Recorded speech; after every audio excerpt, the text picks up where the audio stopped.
HRN listeners. As we celebrate our 15th year, we are deepening our commitment to giving voice to the next generation of food systems storytellers, and we need your help. Our internship and fellowship programs help activate new possibilities for underrepresented and underestimated young people through experiential journalism, audio engineering, and production training. Through these unique programs, HRN helps food equity stewards build essential workforce readiness skills that expand their potential and foster economic mobility. Please consider supporting these critical programs. And with a minimum donation, you can be entered to win a dinner for two at an amazing restaurant in one of 8 cities and tickets to a concert at a great venue in one of those cities. We have incredible partners across the country who have donated, as they also share our passion for helping to educate the next generation of food systems storytellers. Check out heritageradionetwork.org/15 to donate and enter to win today. That's heritageradionetwork.org/15 to donate and enter to win today. And make sure you donate before March 31st. Thank you. Today's program was brought to you by Roth, Wisconsin, makers of the world's best cheese and pioneers in the U.S. artisan cheese movement. For more information, visit rothcheese.com. Hey everyone, this is David Tatashore, lead engineer and studio manager of the Heritage Radio Network, and I'm reaching out to ask for your support during our end-of-year fund drive. A contribution in any amount supports our weekly programming and our mission to make the world a more equitable, sustainable, and delicious place. Plus, you'll receive exclusive member benefits like monthly playlists, discounted event tickets, party invitations, and more. So, if you like good food and you love good food radio, throw a little dough our way. Make your gift at heritageradionetwork.org/donate. Happy holidays from all of us here at Heritage Radio Network.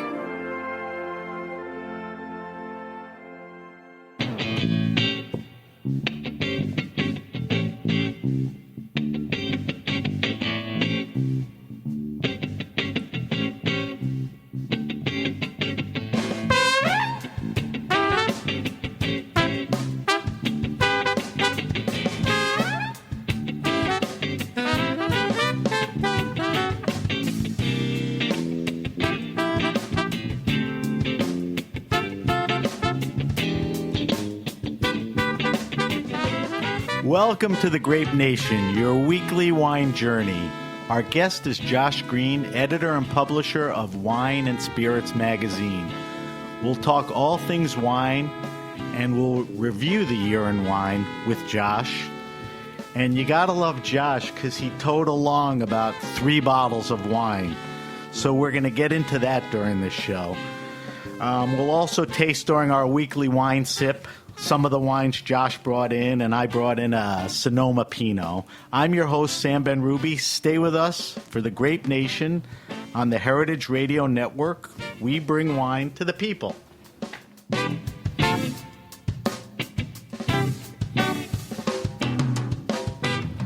Josh Greene has been the editor and publisher of Wine and Spirits magazine since 1986 and went on to purchase the magazine in 1989. Besides publishing and editing, he also tastes and reviews California, Bordeaux, Burgundy, Champagne, Portugal, Rioja, Australia, New Zealand, and South African wines for the magazine. And when we talk to him, we'll make sure that list is still accurate, any additions or deletions. Wine and Spirits magazine is for consumers and professionals alike, covers established and up-and-coming regions and producers, the art and science of viticulture, industry happenings, and food and wine pairings. Wine and Spirits has also received 5 James Beard Awards. And I'm not sure there's a lot of magazines that's received that many awards. So welcome to the show, Josh Greene. Hey, Sam, it's great to be here. So let's go backwards. Are you still tasting all those countries, those wines? I've given up California to Luke Sikora, who's in our West Coast office. When did you do that? Well, he's been taking it over for the last couple of years. Okay. But I still cover Napa Valley. Okay. So I go out there every other month to taste wines with Luke. And California used to just be Napa Valley. Well, now no. There was a lot of focus there. Mm-hmm. Yeah, I mean, it's always been, Napa Valley's always been the driver in terms of marketing, in terms of image. But there's amazing wine coming from the foothills from the far coast. Yeah, Right. incredible stuff. Now, the James Beard Award, you could brag about that a little. I mean, there's not a lot of publications, wine specific. Well, we've always been really focused on the kind of educational work that we do editorially, and I think that early on that really appealed to the James Beard judges. And the first one we got was, I think, back in 94, 95 for an issue. Michael Bonnides actually got it, and he was a partner in the Myriad Restaurant Group at the time. And That's the Drew Neperon, exactly. Robert De Niro, he Tribeca Grill, exactly. all those guys. Yeah, he was Drew's partner. And he did an article for us as part of an education issue that we did, which was all about tasting wine, and his was about tasting Burgundy. And that's the first one that got an award. But a lot of people writing for us have gotten awards because of the kind of in-depth coverage we do, really, of terroir. Right, which is sort of It's the gestalt of the magazine. Right. It's what the magazine's gestalt, about. that's a good word. All right, so I want to get through something quickly. I always want my listeners to know where our guests came from. And it's always a journey to where you are now. So what I want you to do is, I know you started drinking wine at a young age, and then eventually moved closer towards it, and then got to the magazine. We'll get there, and then we'll start busting bottles open, and we'll cover a lot of stuff. So quickly, there was an attraction to wine, which led you to... I was never really conscious of the attraction to wine. I spent my, summer when I was 12 in a little town in Galicia in Spain. Why were you? Did your family travel there? No, my father was a dentist, and he had a client. He had a patient who came to dinner with his family, and they had a son 1 year younger than me.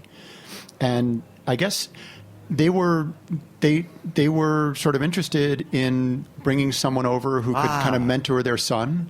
And so my parents paid for the flight, and I stayed with them. It was an amazing summer because all we did was play soccer every day and eat. And they had three maids, one who just spent the entire day cooking. So we would have 3 or 4 hour meals in the afternoon and then take a siesta. Was it a wine-centric household? Absolutely. The way you hear stories in Italy, there's wine at every meal. Was it similar there? This was 1971 or 72, and it was when Franco was still in power, and he would drive by because he lived a little bit beyond where we were living. And it was a very different Spain then, but because it was a different Spain, in the afternoon you drank wine. And everyone did. And as a kid, you were allowed to drink wine. And so that's really the first exposure that I got to it. And then when I was in college, I worked at a wine shop in Lenox, actually in Stockbridge, Massachusetts. Where you went to college where I lived for many years, in Princeton. I went to Princeton, yeah. You lived in Princeton? I lived in Princeton. Oh, great I ran town. a radio station in Philadelphia, so I'd commute. Fantastic. So yeah, no, I lived in beautiful. Princeton for 25 years. But my family had a place in Lenox, and so I spent every summer in Lenox. A summer place? Yeah. And now actually I live right by there. That's where my house is. So my kids went to Mackinac. Oh, sure. Lenox, yeah. Which is right across from Tanglewood. Mackinac is exactly how I got into the wine business. Is it? Yep, because I was making deliveries for Nee James. Which was an amazing store in Stockbridge. Gourmet cheeses, a lot of wine. Nabi Nee James. And his son had just opened a wine shop. And I was driving right past Lake Mackinac, right past the camp there. The camp is on the lake. And it's right by Wheatley, which is an amazing place where I actually worked there for a summer. Still there. As a sommelier.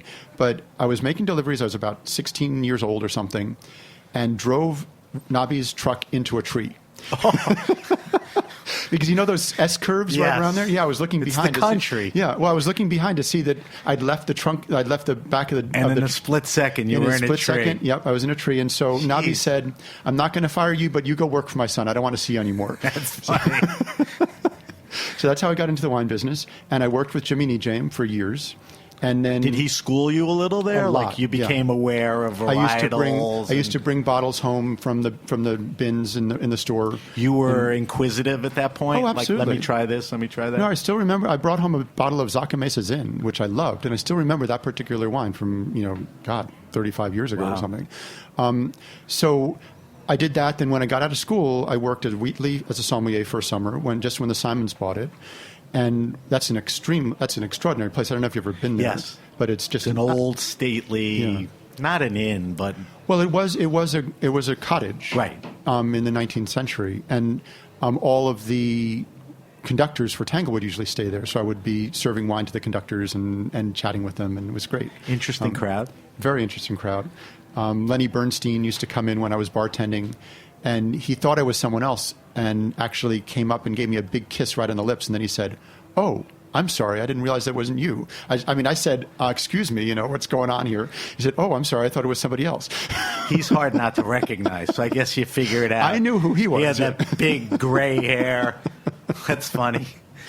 But anyway, so this magazine was a magazine that came as a client when I was working at a company that financed magazines. And I got involved with it, set up an East Coast office for them, and then eventually, as you say, I bought it from them. So were you consulting, eventually working? I was originally and then bought? consulting. For 2 years I was consulting, and then I basically ran the office for 3 years, and then I bought the magazine from the original owner. Did you get a sense then this is a pretty good business, or the potential and upside? No, it was more that I really wanted to... I came out of school wanting to be a writer, and... There's your platform. Exactly. I saw it as a way... I really liked the idea of writing about wine, and I saw it as a way to do that without having to be battling editors all the time. So the first few years you were there, not an owner, what'd you do mostly? Right? Ran it, you said? No, mostly we were doing my partner and I were doing the business management for the magazine, as well as setting up tastings in New York, because they were based in Berkeley, California, actually Albany, the next town north. And they needed people here in New York to set up tastings and run imported tastings for them. So I was inviting guests in to judge, and eventually I became sort of aware that, well, I could probably taste along with them, and then decided that I would sit in on panels, and then began to run panels. And I want to get into that with you, because the magazine tastes a lot of wine. We taste a lot of wine. I think there's an art to it, and you probably perfected it. But when you got there, and I guess when you took over the reins, what were the changes that you made immediately? Were you waiting to make changes? Did they need them? Were there obvious things to do? When I bought the magazine, I did a few things very differently than it had originally been established. Right. Well, it was established with winemakers as tasters, and when I took over, I said no more winemakers tasting their own wines. We're just going to have sommeliers and retailers tasting wines, only buyers, not sellers. So back me up on that. So the way a wine was tasted and rated or written about was the winemaker that made the wine? No. But in California, the winemakers were being invited to taste on the panels. I got it. No. There were Right. writers who were charged with... My bad, I understand. There were writers charged with writing them up. But at the time, it was a star system, and the stars were based on how much the panel liked the wines. So we put in place a team of critics, and we still have the panels, but the panels are made up of sommeliers and retailers, and it's their job to either recommend or not recommend a wine, and then it's the critic's job to taste the wine and rate it, the ones that they recommend. A screening panel. Exactly. Then the critics taste the wines that were screened by the panel. And then they would rate them. Now, the star system was a 1, 2, 3, 4, 5 star type thing? It was 3 stars, yeah. 3 stars? And we found Did you shift to something else? We shifted to the 100-point scale because... Which you're not a huge fan of. No, I have very mixed feelings about it. Why? I think that it's abused. And I think that for us, the positive side of it is that if you look at the performance of wines over time, it's really valuable to parse the best out of, to take the best out of the rest. So we use it most effectively to generate the lists for our 100 best wineries performing for the year. And we say, okay, these wineries had the most consistent scores. They had the most percentage of wines recommended. They had the highest rated wines. So we can sort of look at their performance in a number of different ways. And if we just had 1, 2, or 3 stars... There's a historical track record there. Exactly. It gives us a more precise way to look at it. On the other hand, individual ratings are somewhat suspect because a wine can be in really good shape one day and really bad shape the next. It can be... the taster can be in really good shape one day and really bad shape the next. it's very difficult to be a precise and consistent taster. And we, I believe, have a great team, but all of us have flaws, and we'll recommend something or miss something one day. And so to rely on individual scores, I think, is a mistake for anyone. Also, most people are using the 100-point scale knowing what the wine is. We taste blind. So we only rate wines that are recommended by our panels and tasted in our offices blind. And that means that it's really it is a very subjective opinion because we're just basing it on what the wine shows to us at the time. But we're really looking at how the wine describes where it's from and how exciting it does, how exciting it makes us in doing that. So it's really a way of trying to track how precisely the wines express where they're from. Terroir. We tell people on the panel, we tell them this is a Rioja from 2010, and their labeling is a Grand Reserva, whatever, and that's all we'll tell them. So how much does it taste like a Grand Reserva Rioja? And why does it taste that way? And what does it remind you of in terms of Grand Reserva Rioja? It's a better approach. Yeah. So let's just get into that a little more. So annually you taste upwards of 10, 15,000 wines? 15,000 wines. 15,000 wines. We do about 10,000 wines in our New York office and about 5,000 wines in our San Francisco office. And you described before, and I'll reiterate it and tell me if I'm right, you'll take those wines, you'll have a group of people taste them. Anywhere from 3 to 10 to 12 people, yeah. And move forward what they feel are the better wines? Not better. The ones that they would tell someone to buy. Okay. So recommended wine. The ones that they would personally recommend to a friend to buy. So a majority of the panel has to be willing to say, yes, I would tell someone to buy this wine. So I guess the obvious question right now for me is you taste 15,000 wines. Approximately how many wines are rated? Is that Anywhere a secret from, or anything? No. It's all... everything that we taste, we post on our website. So we have a searchable database on our website with all the wines that we've tasted, all the recommendations on there with their scores, and everything else within not recommended on it. Right. So you could do cabs, and there could be a 78-point wine and a 98-point. Yeah. You tasted both. You rated them. And we don't really ever rate anything 78 points. Right. It just doesn't. Which is not fair for me to say. Well, it's not recommendable at that point, right. at that level. But an 84-point wine is serviceable, maybe relative to the cost. No question. Justifiable. But it's an 84. And we don't really look at cost when we're scoring. Okay. We only look at cost when we're deciding what to include in the print magazine. So we look at the median price for a particular category of wine. And anything that's recommended that falls below that median price, we consider a best buy. And then if it gets an 88, an 87, 86, 84 even, if it's really inexpensive, we'll then include it in the print magazine because it's a good buy. But for anything, when we're tasting, we don't know the prices of the wines. Right. Which is a good thing to know because not to know. Yeah. Because the wine should be... Some wines you might not recommend because they're $250 or $400. Other ones you might not recommend because they're $15, and you think, well, it's just not very interesting. But actually, it shows really well against the $200 bottle of wine. Right. Are you tasting as many or more wines than other publications? I have there's Wine Spectator and Robert Parker. That sounds like a lot of wine. Most of the other magazines are tasting a lot of wine as well. In fact, some of them I would think taste more than we do. Okay. But I don't know if anyone is tasting as much in the style that we're tasting it. And a lot of the other magazines, whether or not they cop to it, they are tasting in cellars and rating the wines in cellars. And so even though they'll say that we only taste wine blind, then they'll say in the tasting note, taste it in a cellar. And how do you taste it blind in a cellar? It's not really... I've been a collector for many years, and I've been reading wine publications for a long time.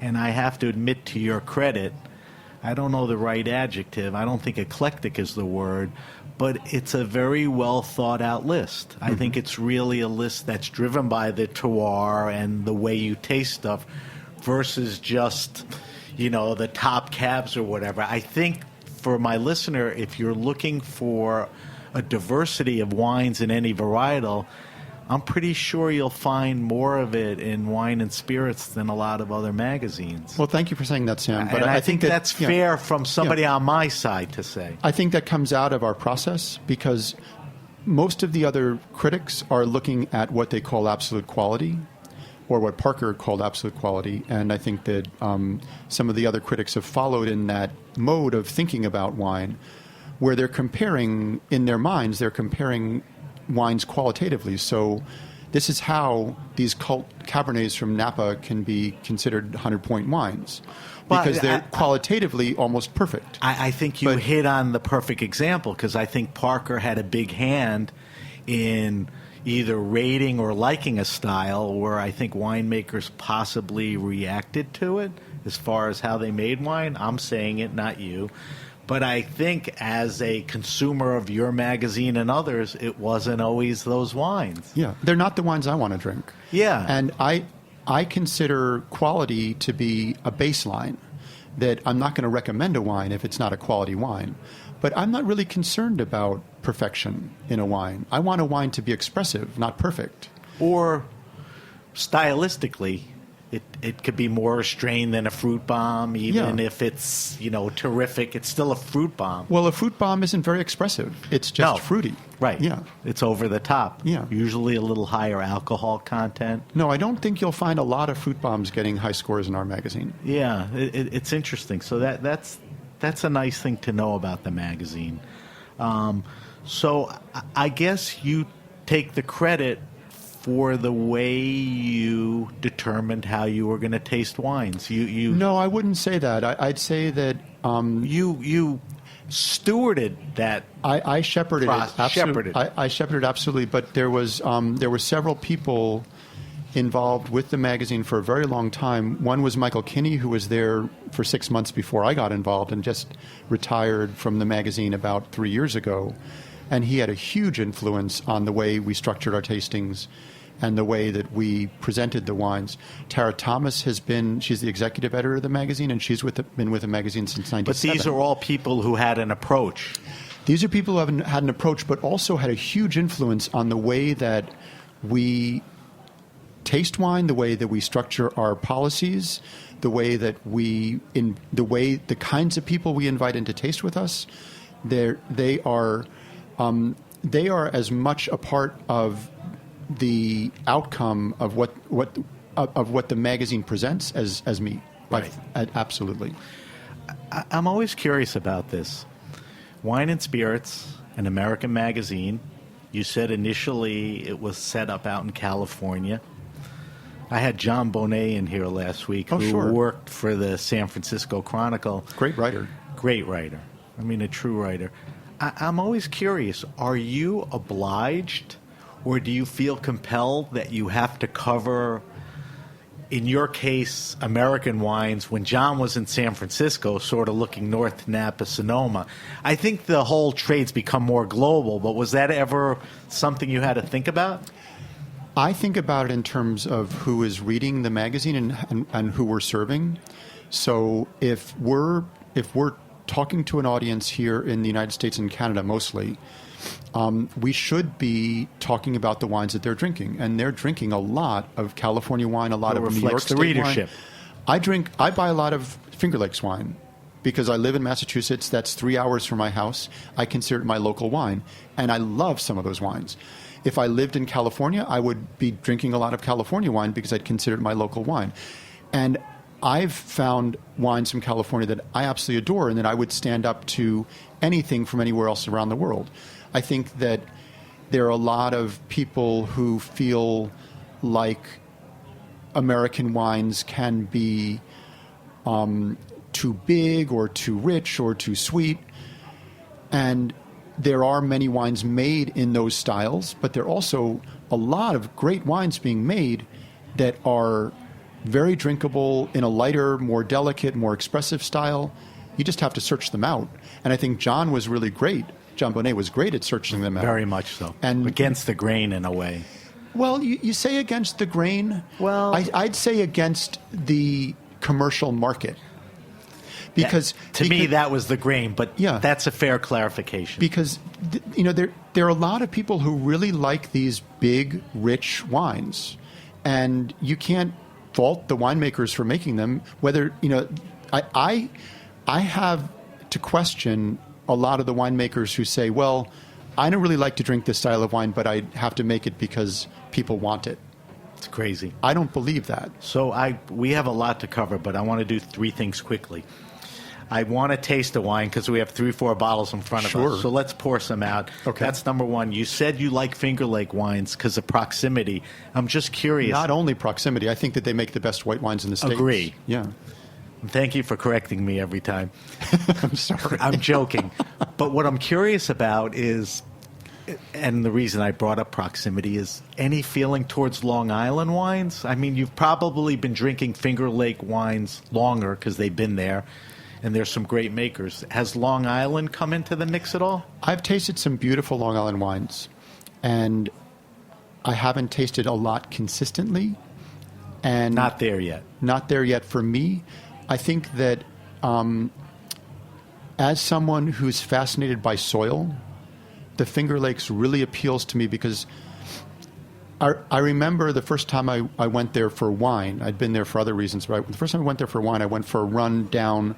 There's a road down by Glenora that goes down to the lake, and behind Glenora, as you run down that road, you come to a waterfall, and you can see basically 6 stories high of shale.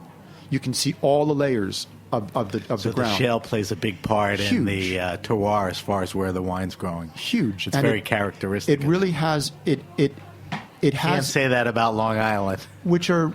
I get it. It's a different kind of soil. But in it's the a richer final soil. analysis, it's a fair, assessment. That's what differentiates. All right, so let's pour some wine and okay. The first thing I'm going to pour for you is a little bit strange. I'm into strange. And it's not in I'm making excuses for it because you don't have to. Well, first of all, it's a wine that never was sulfured. It's been in bottle for 3 years, so our listeners know sulfur is used as a preservative to keep the wines. Yeah. Less in Europe, more here. Some people claims it's what gives you the headache. Yeah, but sulfur is also a natural byproduct of fermentation, right. So you can't really have a wine without sulfur. But some people over-sulfur wines. Right. This wine was not sulfured at all by the winemaking. It's what's called a pipeño from Chile. Pipeño is the grape or the type of wine? The grape is Pais. Spell it. P-A-I-S. Like country. Pais. Like country, right. Yeah. It was the original mission, we call it the mission grape in California. So it's the original grapes brought over by the Spanish conquistadors. And it is traced back to the Canary Islands from Chile as Listan Preto. So people may have tasted some Listan Preto wines from the Canary Islands. Same thing. In this case, these vines are upwards of 3 to 4 to 500 years old. Wow. In terms of their root systems. So they've been cut back, but their root systems have been there for all those years. And so they're some of the oldest vines on the planet. And they were ignored for literally for the last 200 years in Chile. It just is used as bulk wine. So talk to me about availability and price. So color-wise, it's like a cherry red, not deep, but a nice color. Very interesting nose. Availability, you're not going to find this wine. You're not? Okay. Yeah. So this is a treat to taste. I think he might have an importer now. This is Huaso de Sozal. So Huasos are what people have. I don't know if you've seen. You would see Louis Antoine Lutz wines here. He also makes pipeños, or actually now he doesn't make them anymore. He sells about 12 different pipeños from different growers. Are you still surprised that there are wines like this that don't necessarily have representation, where there's wines out there that could use good distribution or, brought into a country? Well, I'm surprised that there's not more curiosity about these wines. I want to talk about raw and natural wine a little later because there's curiosity. This is a raw natural wine. Okay, so we'll get to that. I want to stay on. David, why don't you come in and try this wine with us? David, our engineer. So what I love about this wine, and actually it's got a lot of volatility, but I'm surprised that it's still in such good shape. It's in great shape. Give me so not nose, but give me taste descriptors. To me, it's got a very bright cherry flavor, and it's also got a lot, but not an overpowering. No, like it's not fruity Dr. at all. Peppery It's really cherry. It's really an earthy. It's mainly an earthy wine. Really nice. And what I love about it is the delicacy of the tannin, and the persistence of the flavor is really, it doesn't have any sort of aggressive nature to it. It's just a really gentle, friendly wine. And it's the kind of wine you can drink. It's designed as the kind of wine you can just drink a lot of. It's a country wine for the What's people. a good food pairing? I had this wine this is made by Renan Cancino in a little town about 50 kilometers down a dirt road, the town of Sozal, in Maule. It's all dry farmed area. So the area is called the Secano Interior in Chile. And he served this to me at his house with braised lamb. Awesome. Holds up to it.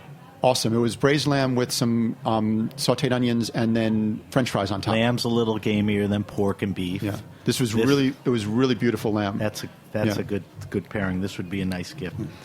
All right, so we're going to continue to drink this and other wines. I wanted to ask you a few other things about the magazine. I think the magazine has established itself with some very interesting features, and I'll roll them off and we'll try to get into them. You do a restaurant poll, which I think has gotten bigger and more influential. You feature best new sommeliers, and we know that restaurants used to be meccas and palaces, and then the chefs became rock stars.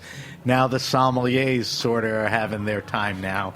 So you do best new sommeliers. You do wineries of the year, which gives any reader an opportunity to get a long snapshot of what's going on there. And towards the end of the year, you do the top 100 wines, supported by a tasting event that readers can go to, pay, and really have an opportunity to be exposed. Exactly. So let's talk about the restaurant poll first, because that's something, when you asked before about what I did to change the magazine when I purchased it, that was really the first major change that I made. Didn't exist? It did not exist. I had a friend, Ward Wilson was his name. He had been at Opinion Research, which was another, there was Gallup and Opinion Research. There were a bunch of polling organizations in Princeton. And so I went to Ward and I said, help me put together some kind of poll that we could do for the magazine. And we determined that we'd look at the time, Zagat was really the most popular restaurant resource for... What year are we talking? 1989. 89. So we went to all the Zagat guides and picked out the 40 most popular restaurants in all the cities that Zagat covered. And we asked those restaurants what their 10 best-selling wines were. So it was the best-selling wines in the most popular restaurants, most popular wines in most popular restaurants. And we've done that we've added to the list every year. So now we poll about 3,600 restaurants or so. In about how many cities? Oh, all around the country. All around. Yeah. Dozens. Yeah. And we get maybe somewhere between 250 and 450 responses. And we ask them detailed questions about what's selling in their restaurants by the bottle, by the glass. You're this great established magazine. You're asking a restaurant to provide information which could only help everyone. Yeah. And that's the percentage response? Oh, yeah, and getting that information out of them. Really? Well, first of all, the people who respond are really, really high-level restaurants. So we're not asking asking any restaurant to be participating. So we're selective about, and there are a lot of restaurants that say we want to participate, and we say no, we don't allow it. We just want the people we're requesting information from. So it's a narrow audience it's a narrow group of restaurants that we're asking. So the kind of people that respond are Le Bernardin, Gramercy Tavern. out in California, it would be Republique or Chez Panisse or things, people like this. With so great wine service. Getting those to it. kinds of restaurants to both share their information and take the time to do it is very difficult, which is why we're the only magazine that does this, because it's a huge undertaking. And nobody's in the mood to do it for another magazine at this point, I guess. Yeah. Yeah. And so it's because we have the data for 28 years now, it's a really fascinating way to see trends in the business. And you can see the trends actually before they happen. Everyone talks about Sideways being the driver of the Pinot Noir phenomenon. But we saw Pinot Noir growing 3 years before Sideways. And then when Sideways hit, it exploded. It was ripe for the But pickings. it had already been growing significantly for 3 years before then. We watched the Merlot craze come and go. We watched Pinot come and explode. We've watched all sorts of different trends. Like right now, the big change is that people aren't selling wine off their lists anymore. They're selling wine as part of tasting menus and as pairings, which didn't really exist at all 2 or 3 years ago. Is that mostly by the glass or not necessarily? Most of it's by the glass, Okay. but they're selling very expensive wine that way. They're cracking open serious bottles with a lot of thought to the food. Mm-hmm. If you take does Le Bernardin do that? Most everybody is doing that. Right, Yeah. because you're talking about incredible food, expensive food, an incredible wine list. And it's also a way for the diner to come in and just say, Right. I'm in your hands. I would trust the restaurant like that. Exactly. Yes. So that's been a real, that's a major identifier for us, that the restaurant poll is it's a big part of our identity. I think it serves the consumer well, and I think it serves the industry. It does. I mean, I think it has sort of that double edge to it. Mm-hmm. If you want to know trends, you could take a look at that. Yeah, Just and- trust those restaurants. And for a consumer, we do an event here in New York that's a tasting of the most popular wines, and they're all the wines that consumers love. What is that event? It's called Top of the List, and it happens in April. Okay. And it's very different from our Top 100 event in San Open Francisco. to the public? Yes. You could buy a ticket. Absolutely, Okay. yeah. You'll have to get in touch with me because we promote events. Okay, great. too. I'll remind you. So that's the restaurant poll. It has a place in the market, and it's certainly unique. Mm-hmm. I would guess the top 100 wines is after the process of tasting all the wines we discussed. And it's actually, we do the top 100 wines, but the ones that we feature at the top Tasting. 100 event are the top wines from each of the top 100 wineries. So we in our annual issue, the buying guide, we profile 100 wineries that perform best over the year. And as I mentioned before, it's based on a number of different criteria. So each one of them will have a very high-scoring wine, and we'll ask them to pour that wine. Some of those wines are very rare, very esoteric, and extraordinarily beautiful. But you got to cover them. We love to cover them. Right. So we ask them to pour that wine and a wine of their choice. Nice. And that is much more of a trade event because for a lot of consumers, it's just completely overwhelming. For a lot of the more successful consumer events are much more brand driven. And this will include some big brands, but it will be a lot of brands that people haven't heard of that are making extraordinary wine. Great exploration. For Exactly. people. It's an opportunity to discover. And some very high-level consumers come to it. It's about 700 people altogether. And it's limited because we only have so much wine that we can get out of. A lot of these are very rare wines that we're demanding that the wineries pour. Right. So we can't really do more than 700 people. But it's a really great opportunity to taste incredible wine. So in this context, let's just talk about scheduling a second. You publish how many issues a year? We publish 8 a year. 8 a year. And 6 of them are bi-monthly issues with tastings in them. Okay. We publish 1 issue a year that is our, it's really a project that, it's more like a book. And I brought a copy of it to show you. John Bonet's actually in it. Is that, let me see which one that is. This is our fall issue. Conversations and Tastings. Yeah, and so each year we do a different project. This year we asked 50 different people to talk about 6 wines from a region that they knew well. So this says first annual Insider's Guide. So this is the first. We've actually done that. We've done that fall issue since 1980, But now you 1994. sort of branded it. But we branded it as an Insider's Guide because it was. These were all this was the insiders' love of their particular region and how they would share it with a reader. So it's a great opportunity to get the perspective of a lot of people that are very close to wine all the time. So there's a huge amount of information in that particular issue. And then we do the buying guide, which is basically comprehensive. It looks back over the entire year. And that's sort of a timeless thing. You could buy that and hold on to that for months. And it also gives you profiles of 100 wineries, so it's like a book. Both of these 2 issues are like books. Right. Yeah. Right.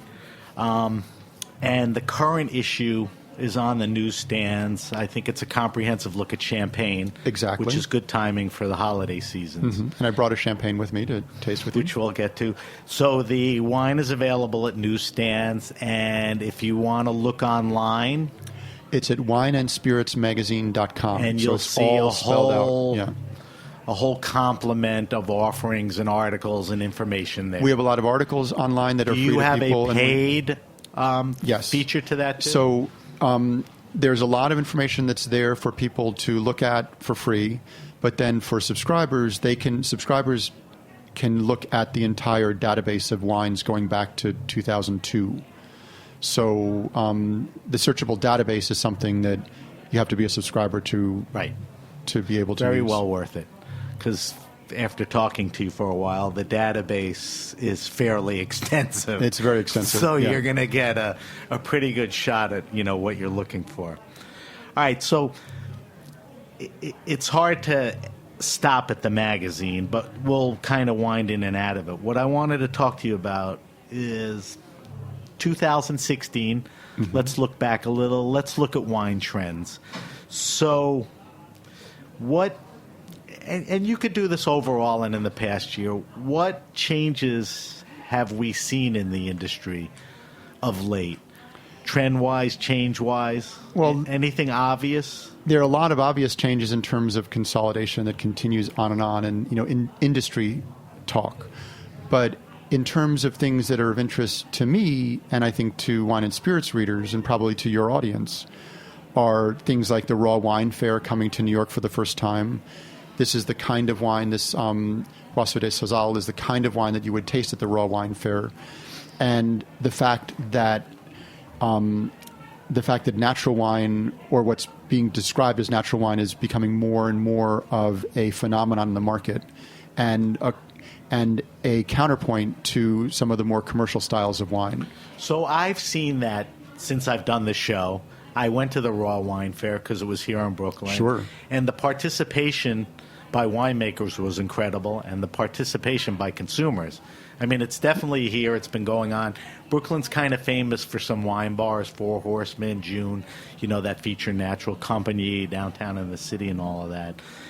And now Rouge Tomate just opened with an amazing Pascaline list. moved downtown, Mm-hmm. and, she's been besides Chenin Blanc, she's been a big proponent.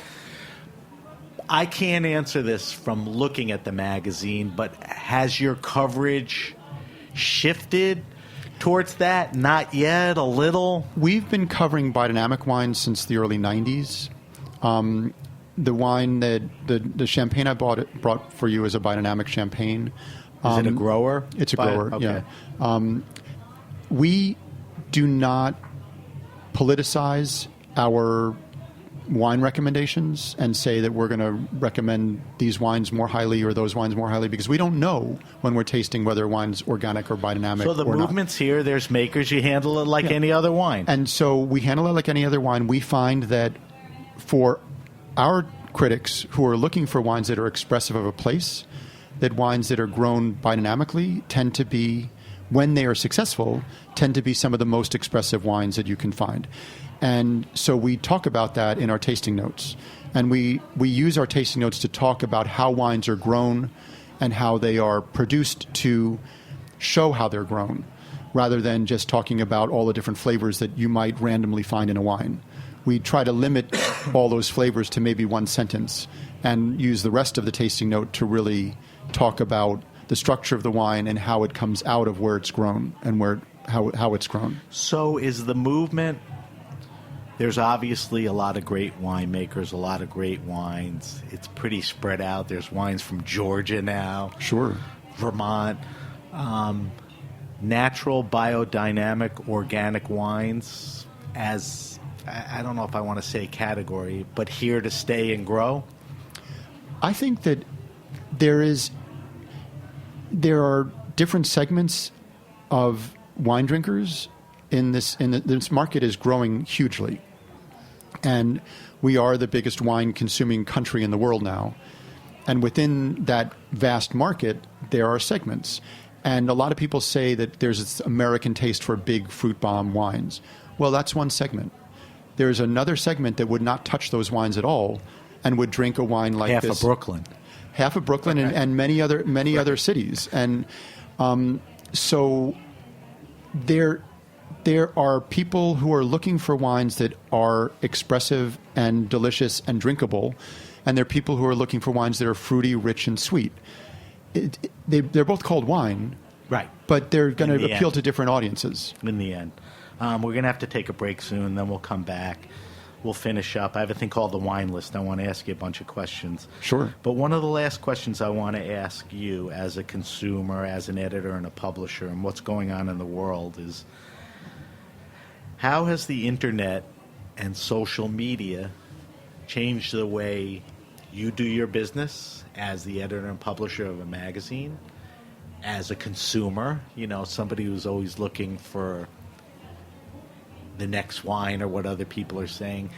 How has it changed it? I mean, I think for the good, but I'm very curious.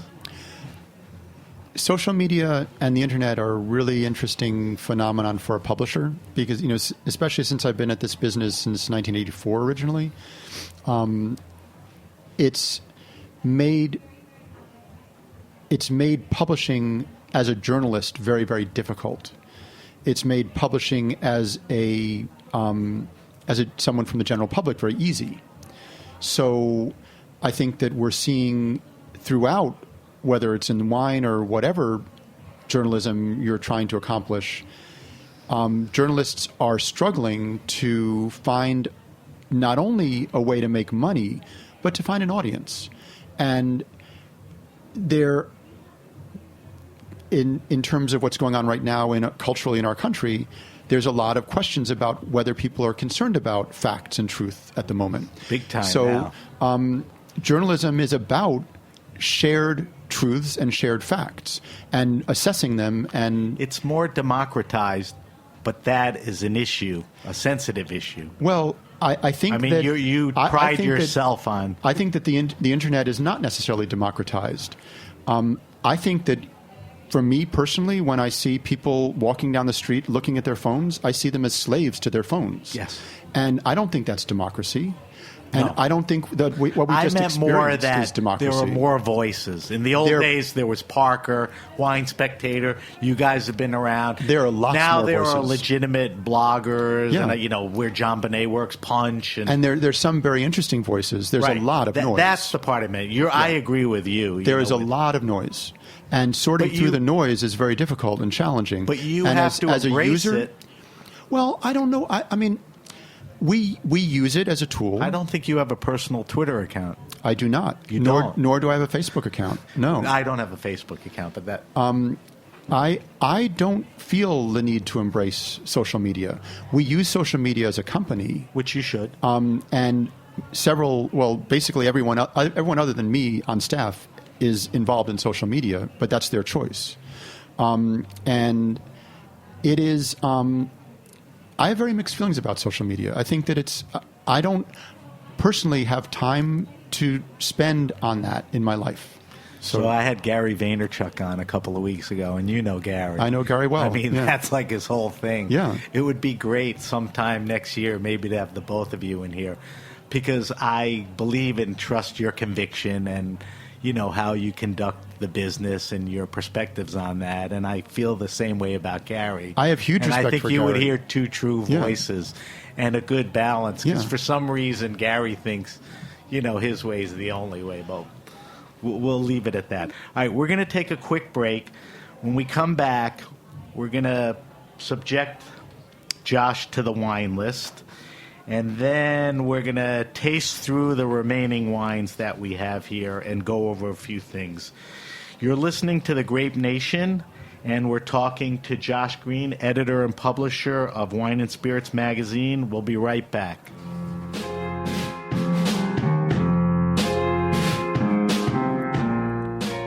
And this one is Walking Like a Cowboy by Tackstar. We'll be right back.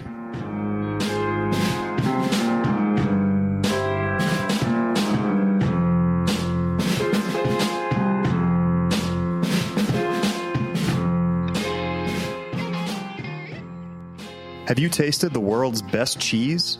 Grand Cru Surchoix is the 2016 World Cheese Champion. Our partners at Roth, Wisconsin make this gorgeous Alpine-style cheese in the rolling hills of Greene County, Wisconsin. Grand Cru Surchoix is produced by hand in Swiss copper vats and finished by aging on spruced planks. The quality milk and careful craftsmanship bring out the award-winning light floral notes, nutty undertones, a hint of fruitiness, and a mellow finish. Perfect with Riesling and Muscat, Grand Cru Surchoix is a guaranteed hit for any occasion. Check out their other offerings at rothcheese.com. You'll discover Buttermilk Blue and their newest release, Prairie Sunset, the golden-hued love child of Mimolette and Gouda. You'll also find recipes like the raclette Reuben and tomato tartlets. Everything you need to know about the world's best cheese is at rothcheese.com.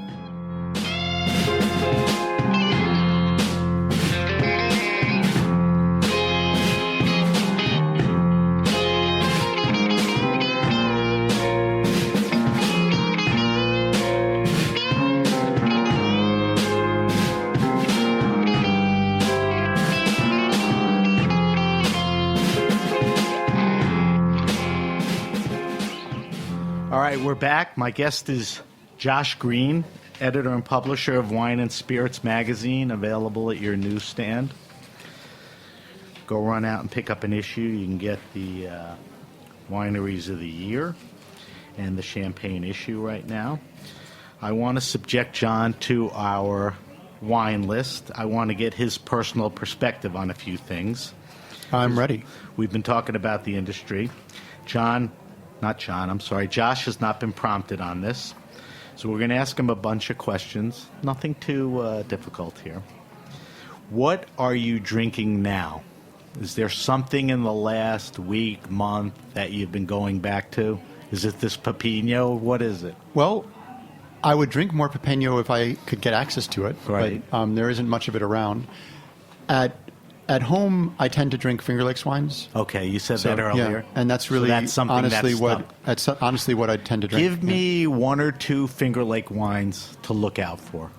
Herman Wiemer Riesling is amazing. Weimer? Yep. W-I-E. I-E-M-E. Yeah, I think it's Okay. W-I-E. I before E, except in Germany. Yeah, I always get confused, and Whatever. I might be spelling it wrong myself. Right. Bloomer Creek makes a really great wine called White Horse, which is after Cheval Blanc. It's a Cabernet Franc. The wines that Red Tail Ridge is putting out, they make a Dornfelder, they make a Teraldigo, they make some Lemberger. They make some really interesting wines there. Nice. So there's some cool red wines happening, and then there's some other really great producers like Anthony Rode. Do you know Chris Matheson? Chris is he- Bellwether. Yes, Bellwether's He's making going to some. come on the show He makes some great cider. a little later in first quarter when it gets warmer to talk about some Finger Lakes wines. Yeah. But those are some interesting picks, and we'll post those. And then I drink a lot of Loire wines Can't go wrong. and Beaujolais. Can't go wrong. Yeah. Cru Beaujolais. Cru Beaujolais. Yeah, I had a wine at Freaks Mill with a friend, Mark Tarlov. We were there because he's also a big fan of Beaujolais. And they had a Dutrève Parcelle Champagne, they called it, from 2015. It was by far the most amazing Beaujolais I've ever tasted in my Really? life. And it was at the level of a Grand Cru Burgundy, Nice. as far as I was concerned. It was gorgeous wine. All right, next question. Favorite wine and food pairing? Something you go back to, and I always say this, you can't say champagne and oysters. You can't say muscadet and oysters. We've had chicken and Pinot Noir. Gary Vaynerchuk had Captain Crunch and Alsace wine, sweet Alsace wine. I probably like Rioja and blood sausage. Okay. Blood sausage made in Spain. Yeah. Okay. Or chorizo. Yeah. I mean, So that's I would their say, charcuterie, nice sliced meats. I would say with if I'm nice- looking for like a really great dynamic pairing, I would go with a well-aged Rioja like a Lopez de Heredia from a good vintage back 2001 or before. A little funk to it. And chorizo or morcilla. That's a good pairing. Now, this may be a tough question for you to answer, so try to weave your way through it. Favorite wine restaurant or bar? At the moment, Rouge Tomate. Rouge Tomate. Yeah, I think their She's list. so committed to. Well, first of all, I'm one of 10 million great fans of Pascaline. right. But Who's coming on the show in, I think, March? But she has an amazing team there. They have put together probably the list that I want to order more wines off of any list that I've seen ever. And the restaurant Once you itself, cut through the Chenin Blancs, right? oh, there's plenty more. I know. It's just, I mean, there's That is a passion. They for have us. I think it's the Cachica Maravilla that they have there. That's a What are Pequeño. the three bottles? I just opened the second bottle. Oh, This the second is one. The The second one is Australian Naked on Roller Skates. Yeah, Naked it's on Roller Skates. Very fun label. It's a blend of Shiraz and Mataro. Mataro, which I asked you Is is Mourvedre. Mourvedre. So which we is have- a French blending Rhone grape. Our next issue, we have an article on Mourvedre in California, on Mourvedre in Chateauneuf, and a sort of a little history tale of Mourvedre in Berkeley.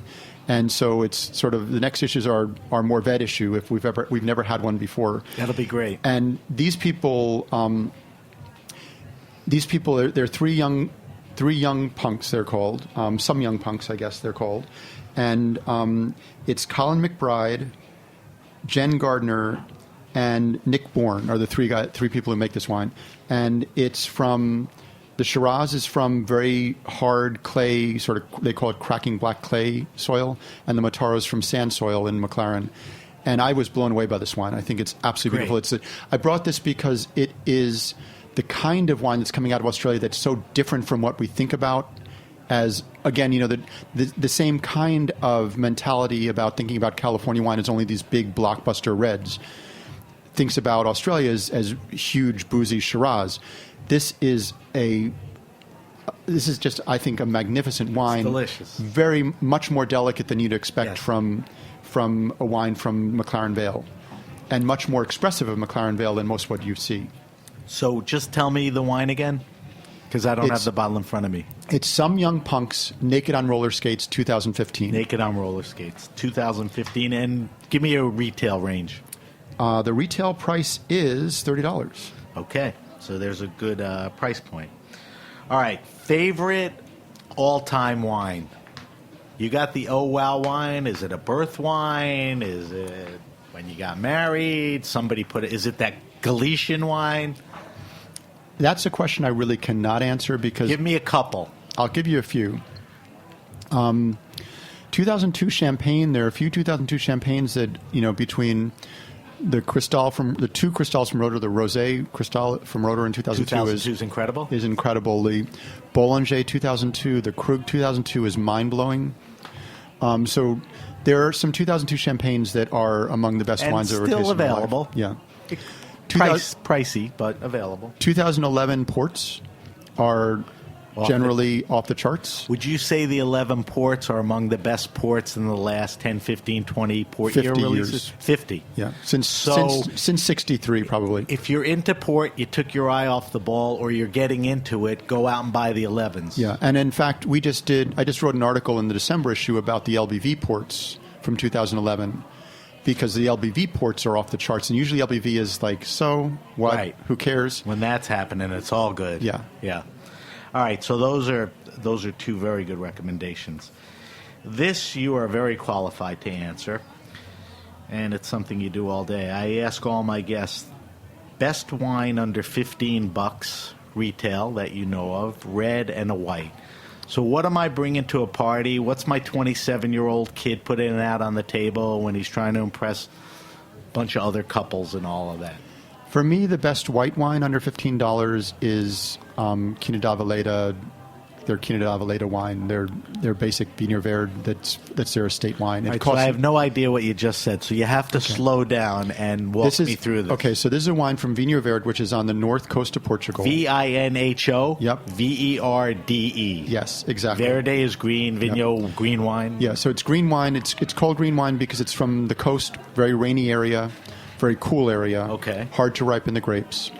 This is an estate-grown wine for $9 a bottle. And it's called? Quinta, which means farm. Quinta. Quinta da Da-D-A. Aveleda. Aveleda. You can find this anywhere. So it's a great wine. I've had people serve this at their weddings. I mean, it's good food wine. It's a brilliant food wine. Talk about a wine for oysters. Right. That for me is my go-to white. That's a great one. Under $10. Yeah, under $10. How about a red? For red,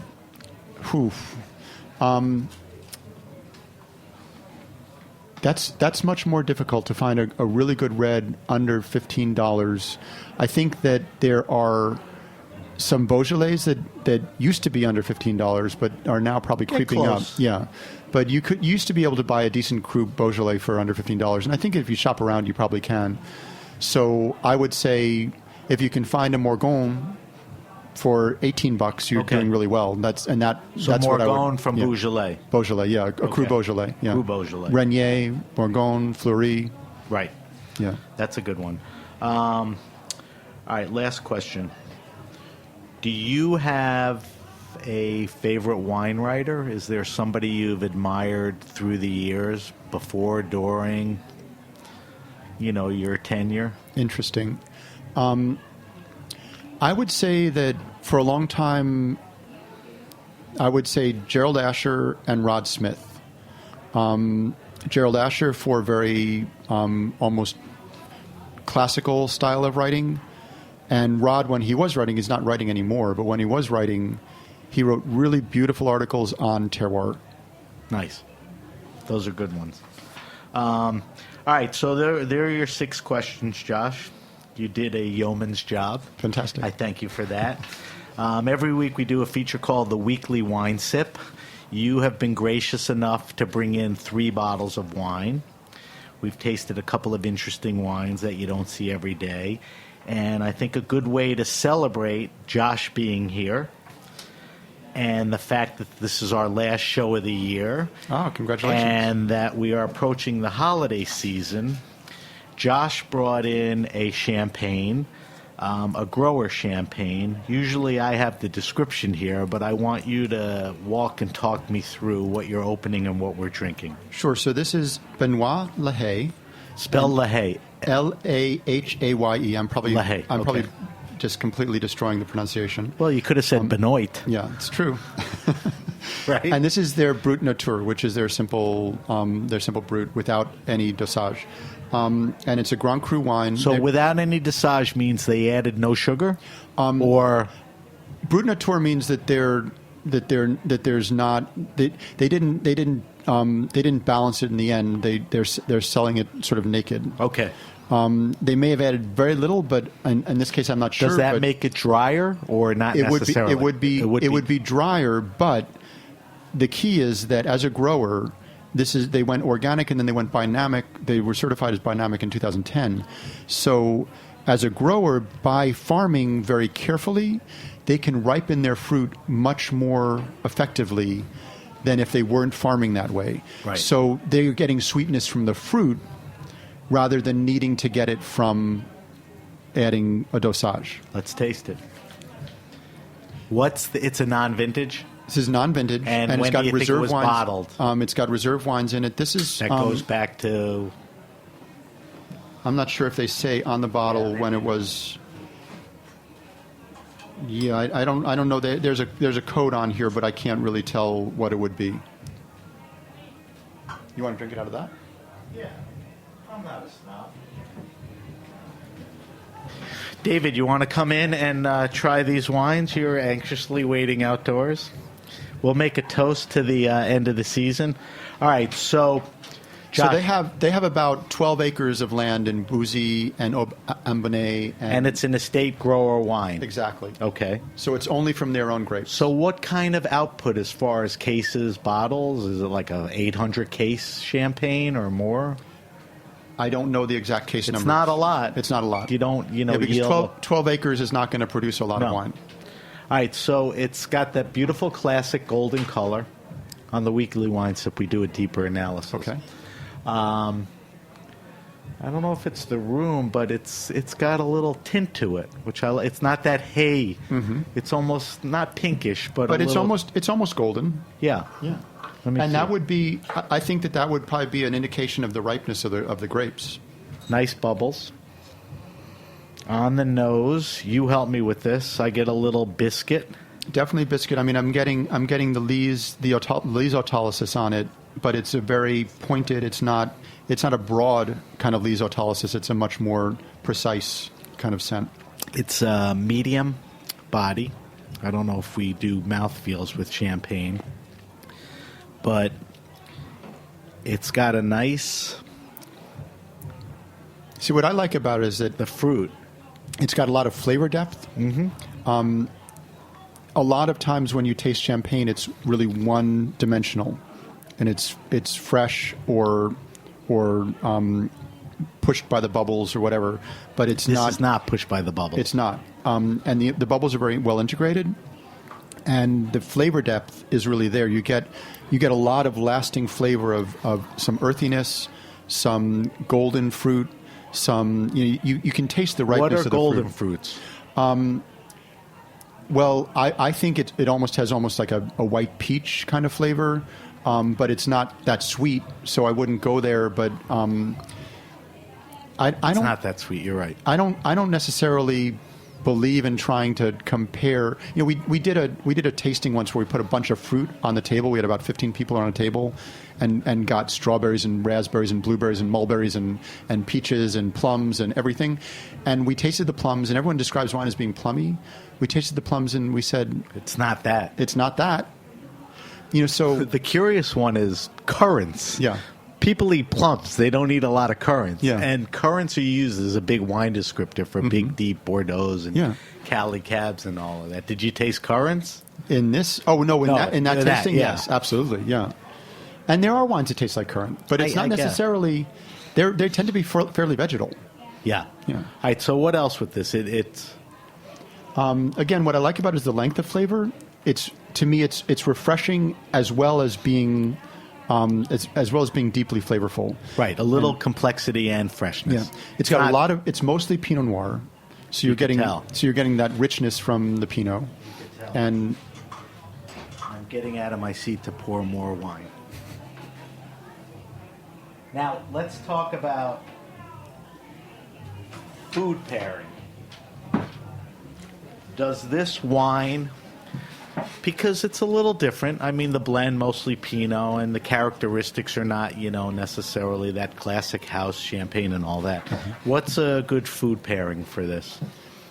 I would think that it would be really good with like jamon serrano. Because it's got like a salinity, a saltiness to it. Yep.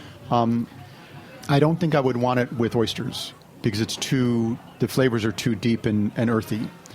I would put it with more earthy kinds of foods. I mean, you could prosciutto. You could serve it with prosciutto. You could even probably serve it with a roast veal or something. Right.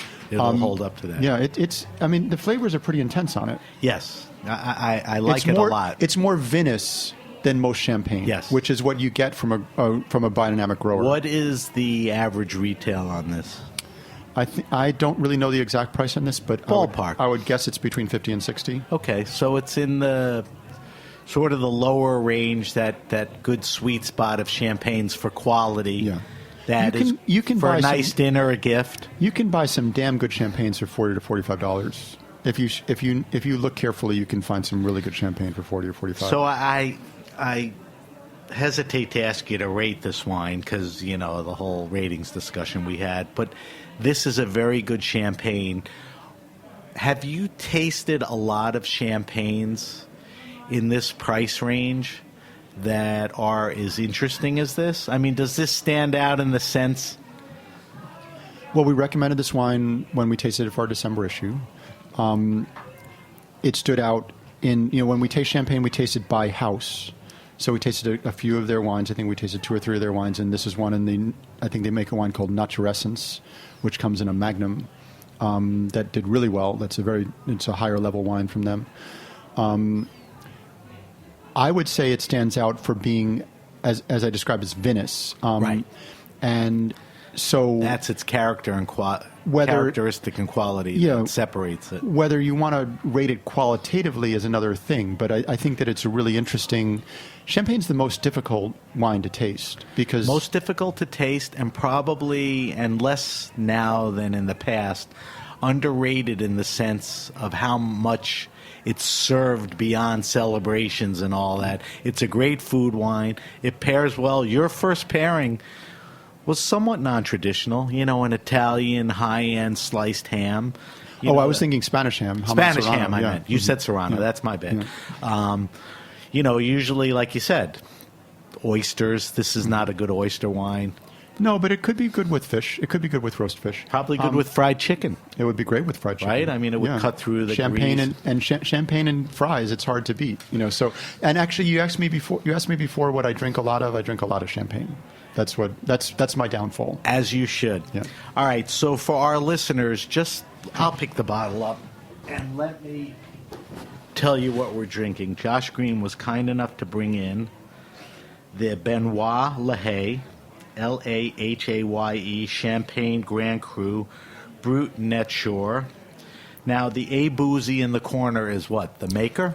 No, Bouzy is the town. Oh, it's Bouzy, Reims, Yeah. Bouzy. Yeah. So Bouzy is where they're based, and they're I think 3 out of their 5 hectares are in Bouzy, and then they have the rest are mostly in Ambonnet. And I don't think you'll see this around a lot. No, you'll see it a lot in New York because New York, because the importer VOS, the importer is based here, based out of New York. So look out for this. I love it, and Josh sort of handpicked it, curated it after tasting 14,999 wines. All right. Unfortunately, we have to bring this episode to a close. I think Josh and I can go on forever and ever, and I vow to have Josh back. At the very least, I think it would be nice to make it an annual thing to have Josh come in towards the end of the year. I would love to come and talk with Gary. That would be brilliant. I would like to do that too. That would be a octagon cage match, no time limit, no gloves. With Gary, there are never gloves. No kicking. That's the only thing. All right, so I thank you, Josh Greene. If you have a question, a wine happening, or an event, hit me up at samatthegrapenation.com. That's Sam at the Grape Nation. Excuse me. You can follow us on Twitter at Ben Ruby or Instagram at SBenRuby. What I'm going to get around during the holiday season when we take a little hiatus is organize everybody's wine list and postings and picks and get them up, because the whole point of this show is to bring you, the listener, great wine information, which is why we say we bring wine to the people. So I will get to that, and I think Josh had a big hand in helping us with that. So we thank you, Josh, editor and publisher of Wine and Spirits magazine, available at your newsstand.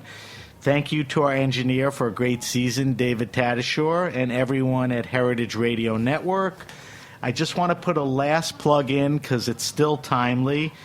This is our last show of the 2016 season, so thank you for joining us all season. As you know, Heritage Radio Network is a member-supported nonprofit radio station devoted to all things food and wine. Heritage needs your support during the big end-of-year fundraiser. A contribution in any amount not only supports HRN's 34 weekly programs, but also comes with member benefits.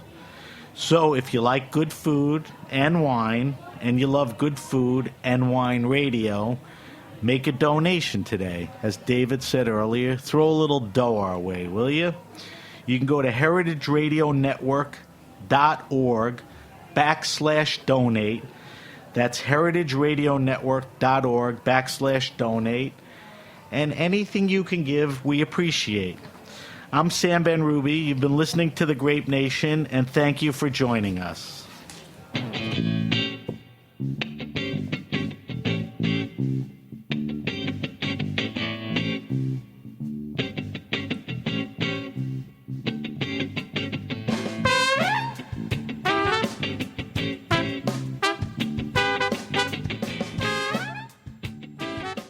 Thanks for listening to Heritage Radio Network, food radio supported by you. For our freshest content and to hear about exclusive events, subscribe to our newsletter. Enter your email at the bottom of our website, heritageradionetwork.org. Connect with us on Facebook, Instagram, and Twitter at heritage_radio. Heritage Radio Network is a nonprofit organization driving conversations to make the world a better, fairer, more delicious place. And we couldn't do it without support from listeners like you. Want to be a part of the food world's most innovative community? Rate the shows you like, tell your friends, and please join our community by becoming a member. Just click on the beating heart at the top right of our homepage. Thanks for listening.